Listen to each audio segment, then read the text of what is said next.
Good morning. Saturday.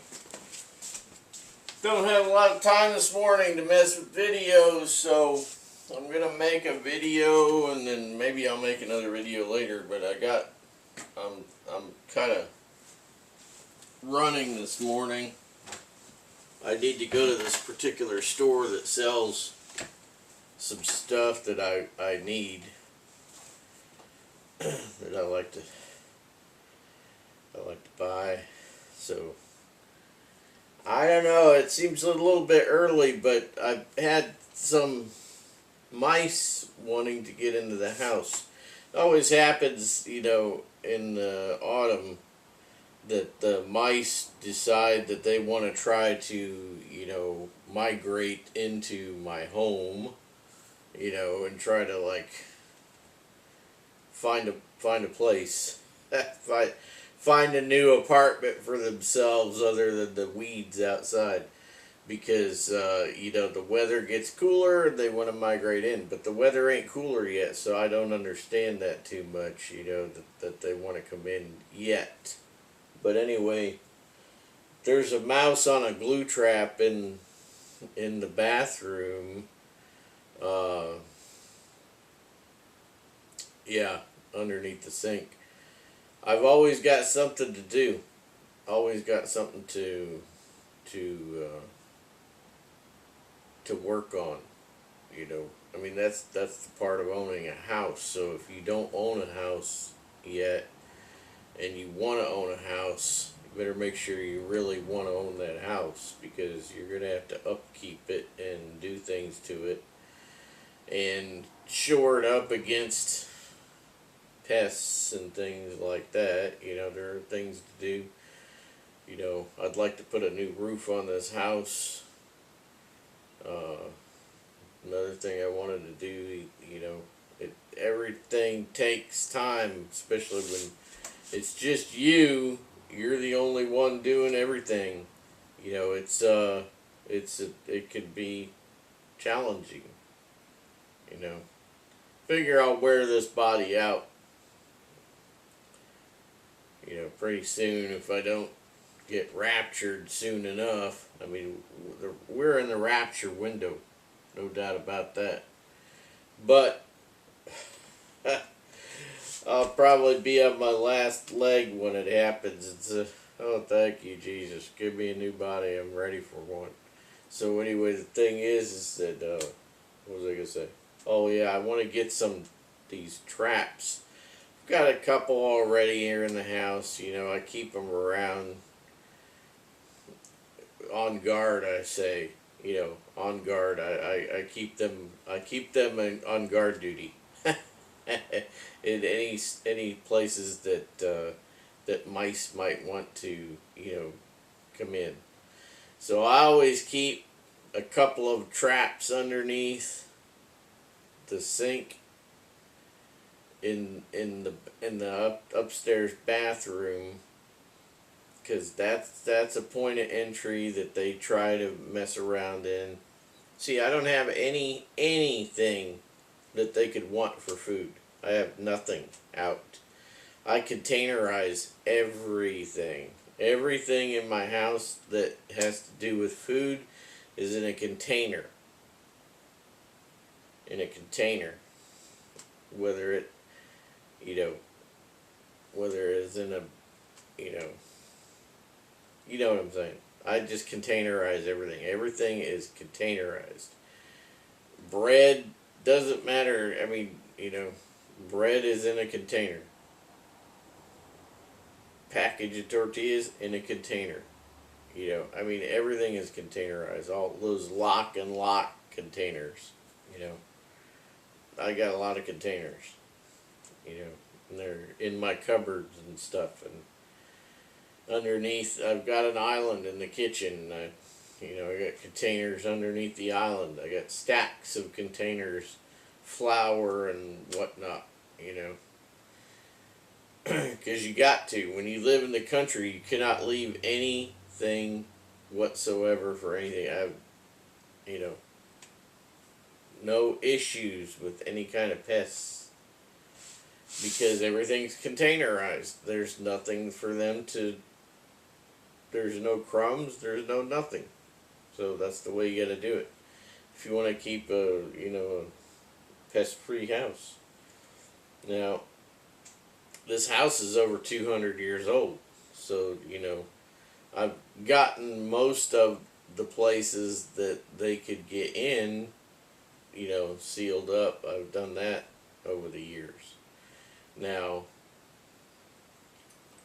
I just have to work underneath the sinks, downstairs, upstairs.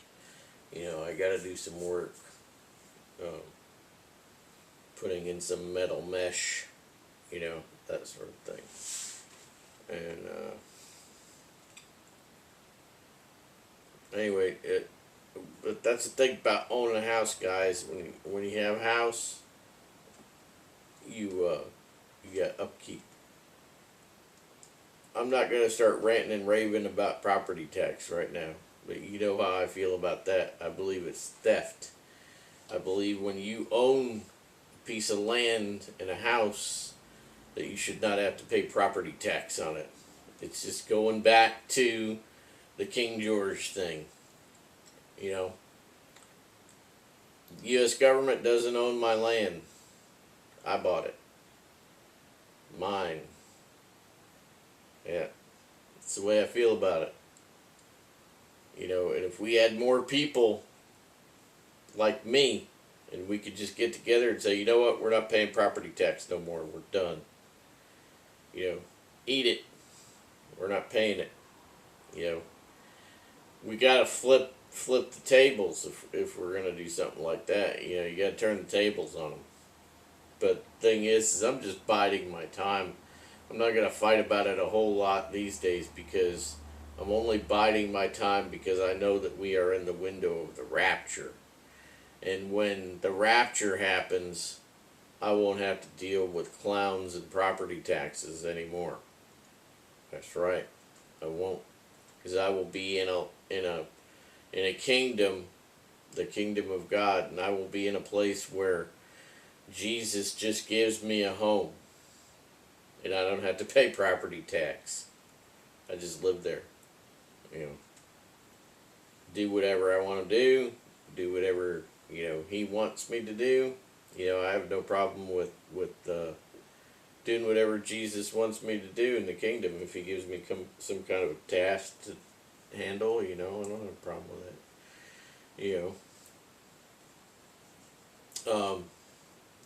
You'll see I'm wearing a watch today. I really like this watch. I really do. This is like I've only got a few watches these days. I used to have quite a few, but this watch is a Casio, and it's just a real basic battery powered watch. I found that it needed 2 batteries. I didn't know that initially, and apparently the battery that runs the clock portion of the watch lasts a lot longer than the battery, which is kind of odd because it's smaller. The battery that runs, there's a light. See, watch, if I push this here, okay, light comes on, right? So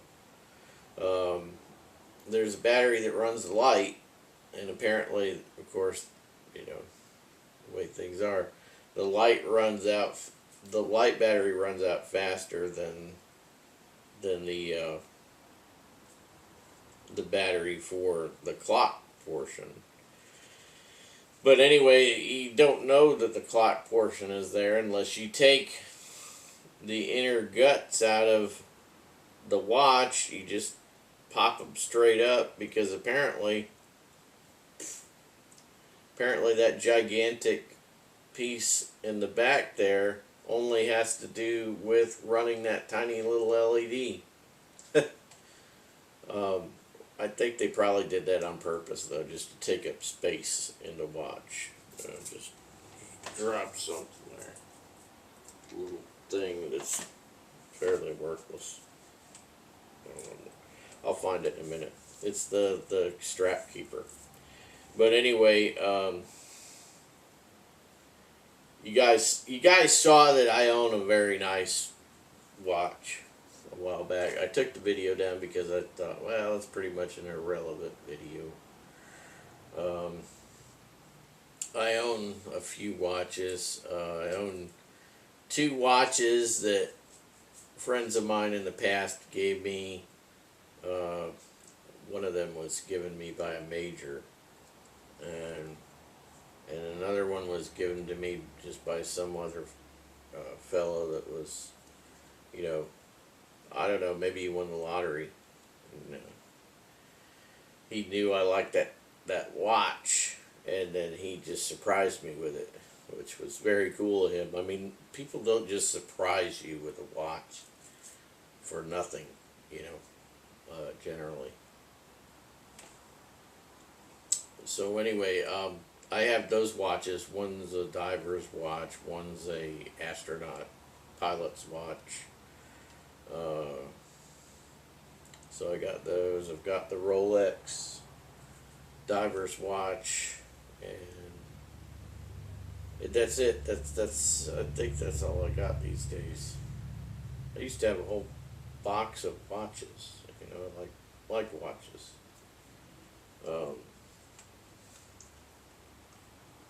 Anyway, this watch I got at Walmart, I think. I think it was at Walmart. Anyway, it was a box store. I got it at a box store. And it was pretty cheap, maybe like $35, maybe $30. It was really pretty cheap. Might have been $25. It's been a very long time ago. I've only put a few batteries in it.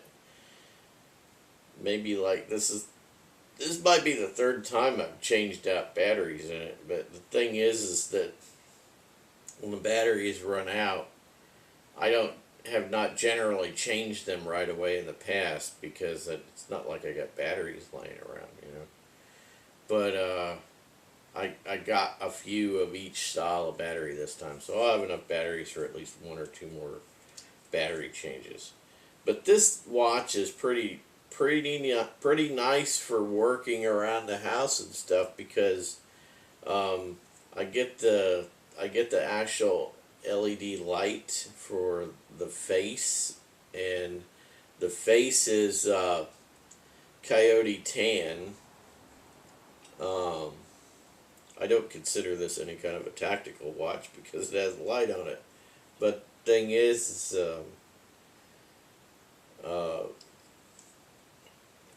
it's called the Forester by Casio, and it's in olive green, coyote tan, and it says Forester on it, of course, because I'd never remember without them telling me every time I looked at it, hey, that's the Forester watch, right? So, anyway, I like it. It's very lightweight, and it keeps me on schedule for things. I'm gonna put that strap on there. I promise you. I'll get it off the floor wherever it went. Might have went in my pocket. So, no, it didn't go in the pocket. Anyway, what was I talking about? I'm just talking about this and that this morning. But I got some things to do. I want to go buy a few more Jaws mouse traps. Jaws. Jawz. Jaws. They're good. You put a little peanut butter in there, and boom, they catch them. They can't squirm out, nothing, because they got like little teeth around the edges. Yeah, they get them good. Anyway, so I gotta go buy some more of those. I'm gonna just put them here and there. Like I said, I don't know what they're doing. One time I found, well, they're probably thinking about building a house for the winter or something, right? They're just looking for warmth, but I can't have them in the house, so oh well. Hantavirus and all that, right? So you don't want that. The mice and other rodents can carry hantavirus. You don't want that, So I understand people might get upset that I'm whacking them out, but it is what it is. Sorry. So, where was I going with that? Well, anyway, there's nothing for them to eat, so they must be thinking about, the winter coming up, as many people should be anyway. But of course, animals are always thinking about the winter because you know they're in survival mode all the time. Animals are not like us. We do survival and bushcraft stuff for fun, but they do it all the time, every day, 365 days a year. Well, oh yeah, one year I found that a mouse had been storing seeds in one of my boots. Hey, this boot is a good place to store seeds. I'm gonna store a bunch of seeds in there. So yeah, I went to get my boots one year. It was my tall ones, my 16-inch tall boots, and I always store the laces inside the boots because the laces are long. I just roll them up on my hand and then stuff it down in the boot, and that's how I store the laces. When I'm not using the boots. So anyway, I'm there, and I just turn the boot upside down to get the laces out in one go, and all these seeds came out. Some mouse had stored a whole bunch of seeds in my boot, and I thought, man. Anyway, you're gonna have things like that happen in the country. That's just the way things are, right? It's the way things are. So I want to get some traps. I gotta get there before noon because they close at noon today. So I gotta get those. Got some other things to do too. Oh yeah, I want to talk about patches. So, back in the 80s, everybody was playing this Atari. So everybody played with Atari systems and other systems. I had Pong, which was in the 70s. And then I got an Atari system, an Atari 2600. I got one of those. I think my brother bought it for me for a Christmas present. And anyway, we would play the 2600. We'd play the combat against each other. It was fun. And then I kind of got into it a little bit, not a lot, but just a little bit. I thought, hey, this is pretty cool, maybe there's some adventure games or whatever. And then I saw that there was this Pitfall game, and Pitfall looked pretty good, but back then, $30 for a game was pretty. It was a bit just to see if you'd like it or not, So I didn't get that. Might have been around 80 or 82, something like that. They had that Pitfall.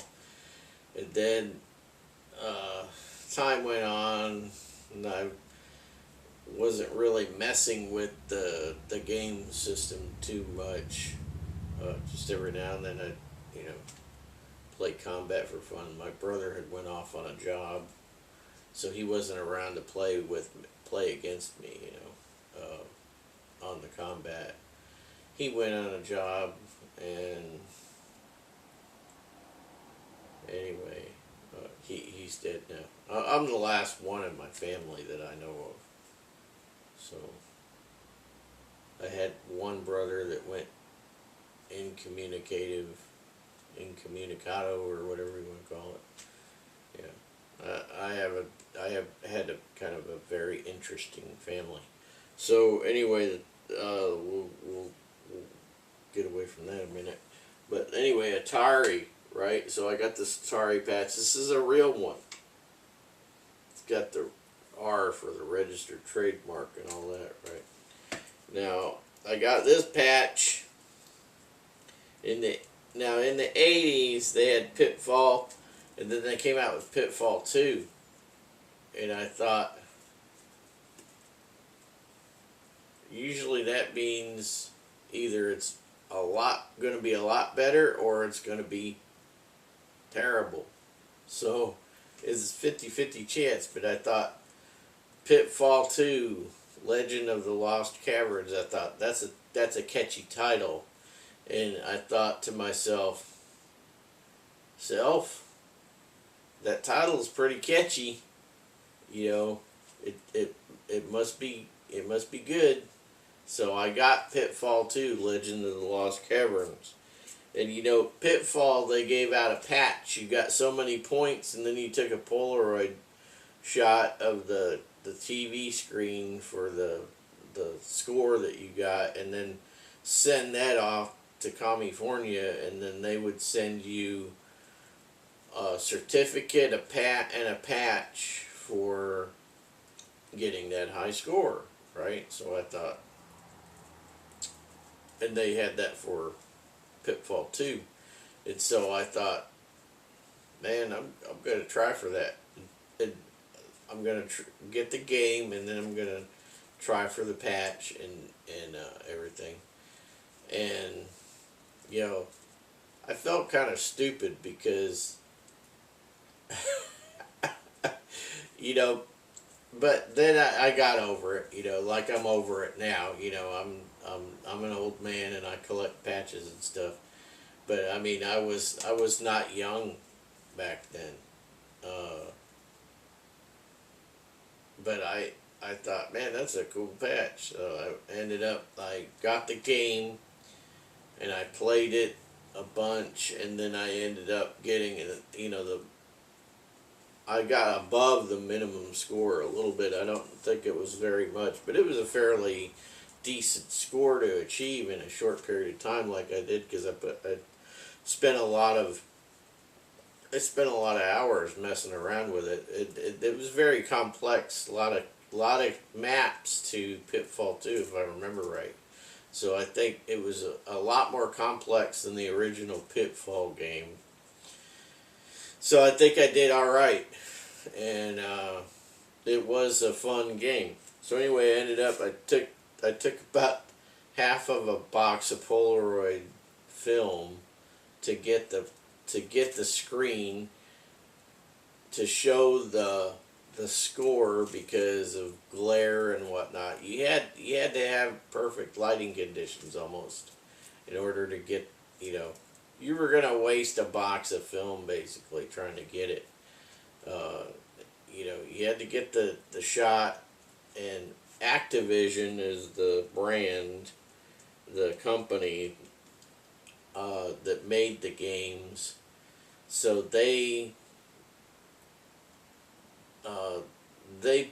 put on the instruction manual or something in the box when you got the game how to get the best picture from a TV screen.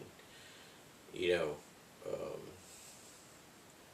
so you had to work with it. So you took a number of pictures, then you sent them the best one. Anyway, so what happened is I got the picture for the screen. I sent it in. I got the patch. It came with a letter from quote unquote Pitfall Harry, you know, which of course is totally fictitious. But it was funny. But the patch was pretty cool. It shows Pitfall Harry with basically what looks like a Boy Scout uniform on almost. It's a coyote brown or coyote tan, khaki, somewhat, like trousers and tall boots. He's wearing some tall boots, maybe like 14, 16-inch boots. There's a canteen swinging from his shoulder there, and he's losing his hat in this picture. He's got a hurricane lantern with him. He's obviously going by lantern light into these caverns, which is kind of dangerous because you don't know if there's any fumes or whatever can blow up, right? So, but anyway, it's a game. The patch was cool. I ended up losing the original patch a long time ago, moving around. And this is a reproduction patch. So I saw this recently and I thought, man, I'd like to have that because those were good memories, playing this game, trying to get that high score, to get the patch. So I went ahead and got the patch. So this is a reproduction patch. It's exactly like the original, except for it does not have a C for copyright next to Activision there, and the material I think is different than the original, a little bit. I mean, your average person wouldn't know it, but I had the original patch, so I put this Velcro, this hook side of Velcro on the back. So anyway, I did not do hook Velcro on this yet, but this is an original Atari patch with the registered trademark R next to Atari. I'm gonna put that on there. So anyway, that's the latest patches. That's the latest patches in my patch collection. I'm gonna keep this video a little shorter today, to within 30 minutes or so, because I got the stuff to do. I have the time constraint on the hardware store that I'm going to for those mouse traps that I want. So I got that time constraint. So not much going on with me right now, but we are waiting for things to happen in the world. Biblical prophecy is always moving, and in these latter days it's moving faster. It is moving faster. We're around 77 to 79 years into the last generation. We're probably about, I don't know, I'm just guessing because I'm not, I hadn't kept track of it, but let's see, 1948. So 1948, 2028, 6, 78 years into the last generation approximately. Israel was refounded as a nation.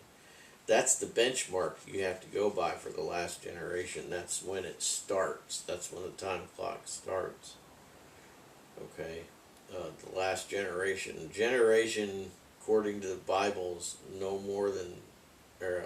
less than 70, and if you be strong, no more than 80 years in general. The Lord used to extend people's lives a lot longer in the earlier days, I think, because He wanted them to have enough time to have enough babies. You know what I mean? To have very large families so that they could just populate the planet, faster. And He cut down the lifespan of people later, 120 years, and then 70 to 80 years. So, but yeah, can you imagine, not even being anything more than a mere mortal, living 900 years.